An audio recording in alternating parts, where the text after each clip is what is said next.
បាទជំរាបសួរពុកម៉ែបងប្អូនថ្ងៃនេះមានអីទេនេះបងប្អូនអីមានតែខ្យងនេះបងនេះឥឡូវកូនខ្ញុំគាត់កំពុងតែ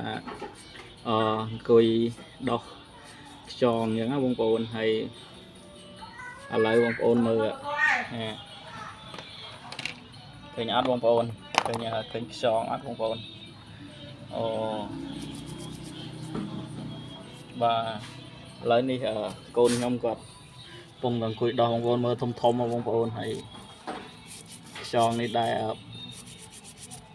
មិនដឹងថាធ្វើអីទេបងប្អូនឥឡូវដោះវាដាក់ស្ងោរយកសាច់ខាងក្នុងវាសិនបងប្អូនដើម្បីយើងលាងឲ្យជ្រះទឹកឲ្យស្អាតម្ដងទៀតបងប្អូនព្រោះខ្យងនេះវាគេថាខ្យងមិនខ្យងខ្មែរគេថាខ្យងថៃបងប្អូនដឹងអីគេហៅខ្យងថៃចាថៃតាមគេបងប្អូនតែយកមកពី3ថ្ងៃហ្នឹងបងប្អូនប៉ុន្តែដល់ពេលប្រោះវាអត់បានផ្លាស់ទឹកក៏វា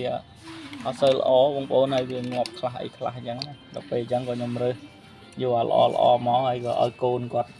ដោះលាងម្សៅទៀតដើម្បីខ្ញុំដាក់ស្ងោរវាទៅហើយខ្ញុំស្កឹសយកតាអាសាច់ខាងក្នុងវាហើយក្បាលវា